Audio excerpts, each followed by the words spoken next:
بسم اللہ الرحمن الرحیم الحمد للہ رب العالمین والصلاة والسلام علی رسول الکریم۔ خلاصہ دعوت قرآن تفہیم نماز تراویح، ایک سلسلہ شروع کرنے لگے ہیں کہ اللہ رب العالمین کا جو پاک کلام ہم رات کو تراویح کے اندر پڑھیں اور سنیں، اس کو سمجھ کر پڑھیں اور اس کے اندر جس قدر ہو سکے سمجھنے کی کوشش کریں، تو اس کے لیے تراویح کی جو منزل ہے 1.25 سپارہ تقریباً، اس کے حساب سے ہم یہ تھوڑا سا درس اور قرآن مجید کو سیکھنے کی کوشش کریں گے۔ تو پہلی تراویح کے اندر پہلا 1.25 سپارہ ہے، اس میں سورۃ الفاتحہ اور سورہ بقرہ کے 21 رکوع شامل ہیں۔ سورہ فاتحہ جسے الحمد شریف بھی کہتے ہیں، قرآن مجید کی پہلی سورت ہے، 1 رکوع اور 7 آیات پر مبنی، مکہ مکرمہ میں نازل ہوئی۔ یہ سب سے پہلی مکمل سورت ہے جو نبی علیہ السلام پر نازل ہوئی۔ اس سورت کے بہت سارے نام ہیں، مثلا ام القرآن، ام الکتاب، 7 من المثانی، سورۃ الدعاء، الصلاۃ، الشفاء، الکنز، الحمد وغیرہ۔ صحیح احادیث میں اس کو سب سے عظمت والی سورت کہا گیا ہے۔ ہر نماز میں اس سورت کو دہرایا جاتا ہے۔ سورت کی پہلی 3 آیات میں اللہ رب العالمین کی 4 بڑی صفات، ربوبیت، رحمانیت، رحیمیت اور مالکیت کا ذکر ہے۔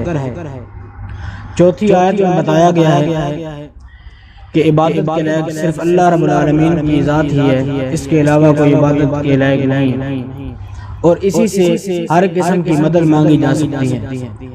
آخری 3 آیات میں راہ راست پر چلنے اور افراط و تفرید سے بچنے کی دعا بندے کی جانب سے، اور قرآن مجید اس کا جواب ہے کہ خدا کی جانب سے، یعنی بندہ دعا کرتا ہے کہ میرے رب میری رہنمائی فرما، اور اللہ تعالیٰ دعا کے جواب میں پورا قرآن اس کو عطا فرماتا ہے کہ یہ ہے وہ ہدایت جس کی تو نے درخواست کی۔ اس کے بعد سورۃ البقرہ شروع ہوتی ہے۔ یہ قرآن مجید کی دوسری اور سب سے بڑی سورت ہے۔ اس میں کل 40 رکوع، 286 آیات ہیں۔ بقرہ کے معنی گائے کے ہیں۔ اس سورت میں ایک جگہ اس گائے کا ذکر ہے جسے بنی اسرائیل کو ذبح کرنے کا حکم دیا گیا تھا۔ اس سورت کا بیشتر حصہ مدینہ کے ابتدائی دور میں نازل، جبکہ بعد کے مدنی دور میں کچھ حصہ نازل ہوا۔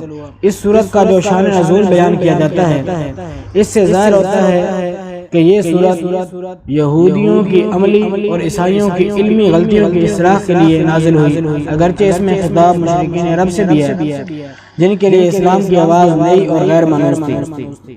چونکہ ہجرت کے بعد سابقہ یہودیوں سے پیش آیا جن کی بستیاں مدینہ سے بالکل متصل تھیں، صدیوں کی مسلسل انحطاط نے انہیں شریعت موسوی سے بہت دور ہٹا دیا تھا۔ ان کے عقائد میں غیر اسلامی عناصر کی آمیزش ہو گئی تھی۔ انہیں اس بگاڑ سے ایسی محبت ہو گئی تھی کہ وہ کسی اصلاح کے لیے تیار نہ تھے۔ یہ لوگ حقیقت میں بگڑے ہوئے انسان تھے۔ ان کی اس اخلاقی و مذہبی حالت پر اس صورت میں زبردست تنقید کی گئی ہے۔ اس صورت کا خلاصہ مضمون یہ ہے کہ مسلمان کس طرح سے ایک کامیاب اور زندہ قوم بن سکتے ہیں۔ چنانچہ پہلے رکوع میں ان اصولوں کا ذکر کیا گیا ہے جو اسلام کی بنیاد ہیں۔ اس لیے شروع میں ہی بتا دیا گیا ہے کہ یہ کتاب اللہ رب العالمین کی طرف سے ہے جو ماضی، حال اور مستقبل کی ہر بات کو جانتا ہے۔ پھر وہ اصول بتا دیے گئے کہ جن پر چل کر انسان ہدایت پا سکتا ہے، اور یہ اصول 5 ہیں۔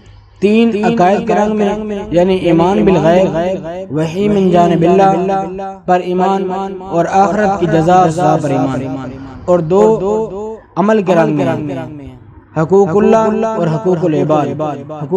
حقوق اللہ کے اندر پھر نماز اور دعا وغیرہ ہے، اور حقوق العباد کے اندر اپنے مال اور اخلاق وغیرہ کو مخلوق کی بھلائی کے لیے استعمال کرنا۔ یہ دین حق کے بنیادی اصول ہیں۔ جو ان پر عمل پیرا ہوں گے وہ کامیاب ہوں گے، اور جو ان کی پرواہ نہ کریں گے دکھ اٹھائیں گے۔ دوسرے رکوع میں ایک اور گروہ منافقین کا ذکر کیا گیا جو زبان سے ان بنیادی اصولوں کو مانتے ہیں مگر دل سے نہیں مانتے۔ تیسرے رکوع میں اللہ کی قدرت کا ذکر کیا گیا ہے اور اس سے اس کی توحید کے دلائل دیے گئے ہیں اور عبادات کو ضروری ٹھہرایا گیا ہے۔ چوتھے رکوع میں انسان کے کمال ذکر کا ذکر کیا گیا ہے کہ آدم علیہ السلام کی پیدائش اور ان کو اپنا خلیفہ بنانے اور اس سلسلہ میں فرشتوں اور حضرت آدم علیہ السلام کے امتحان کا ذکر فرمایا گیا ہے۔ اللہ تعالیٰ کے حکم سے فرشتوں نے حضرت آدم علیہ السلام کو سجدہ کیا، جبکہ ابلیس نے انکار کیا اور وہ دھتکارا ہوا بن گیا۔ ابلیس کے بہکانے سے حضرت آدم علیہ السلام سے لغزش ہوئی اور جنت سے زمین پر اتار دیے گئے۔ انہوں نے توبہ کی جو قبول فرمائی گئی، اور آدم علیہ السلام کو پھر عظمت حاصل ہو گئی، اور اس عظمت تک پہنچنے کی راہ یہ بتائی گئی کہ بغیر نبوت کے وہ عظمت حقیقی حاصل نہیں کر سکتا۔ پانچویں رکوع میں کمال کے بعد زوال کا خطرہ سے ڈرایا گیا ہے۔ اگلے 4 رکوع انعامات اور نافرمانیوں کے ذکر سے تعلق رکھتے ہیں۔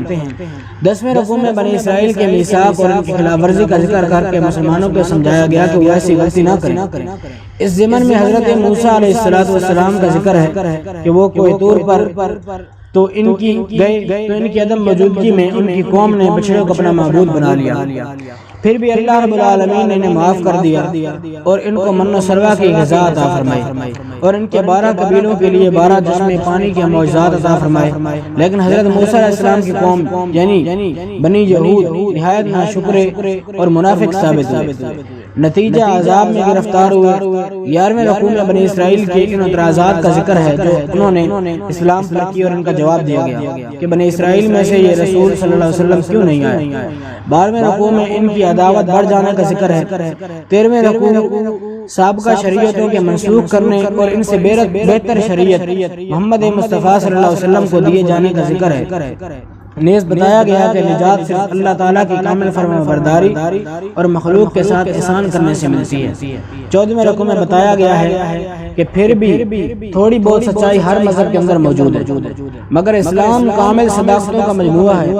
15ویں رکوع میں حضرت ابراہیم علیہ السلام کے ساتھ کیے گئے وعدے کا ذکر ہے اور ان کی عظمت کا ذکر ہے کہ وہ اپنے رب کی ہر آزمائش میں کامیاب ہوئے۔ ان کو اور ان کے بیٹے حضرت اسماعیل علیہ السلام کو اللہ تعالیٰ نے حکم دیا کہ وہ خانہ کعبہ کی تعمیر کرے تاکہ ان کی اولاد کو برکت دی جائے اور ان کا بنایا ہوا کعبہ قبلہ قرار دیا جائے۔ 16ویں رکوع میں عیسائیوں اور یہودیوں کی افراط اور تفریط کا ذکر ہے، جس سے بچ کر نبی صلی اللہ علیہ وسلم نے سنت ابراہیمی کا احیاء کیا۔ اگلے 2 رکوع بھی انہی مضامین سے متعلق ہیں، یعنی حضرت ابراہیم علیہ السلام کے واقعے کا ذکر ہے، اور مسلمانوں کو سمجھایا گیا ہے کہ یہ قبلہ ہی تمہارا اتحاد کا مظہر ہے اور مرکز ہے۔ نیز بتایا گیا ہے کہ کامیابی کے لیے مسلمانوں کو جان و مال کی بہت ساری قربانیاں کرنی پڑیں گی۔ مسلمانوں کو بیت المقدس کے بجائے خانہ کعبہ کی طرف منہ کر کے نماز پڑھنے کا حکم ملا، پھر نماز، زکوٰۃ، حج اور قربانی کے احکامات نازل ہوئے۔ مردار، خون اور سور کا گوشت حرام قرار دیا گیا اور وہ سب چیزیں حرام ہوئی جو غیر اللہ کے نام پر ذبح کی گئی۔ یہ پہلے سوا سپارے کے اندر ان آیات اور ان باتوں کا ذکر ہے جو ہم نے پچھلی رات تراویح میں پڑھا ہے، اور آگے پھر دوسری تراویح شروع ہو جاتی ہے، اس کے اندر بھی یہ دوسرے سپارے کے ربع سے لے کر تیسرے سپارے کے نصف تک ہے، وہ انشاءاللہ اگلے درس میں۔ اب تک کے لیے اتنا ہی۔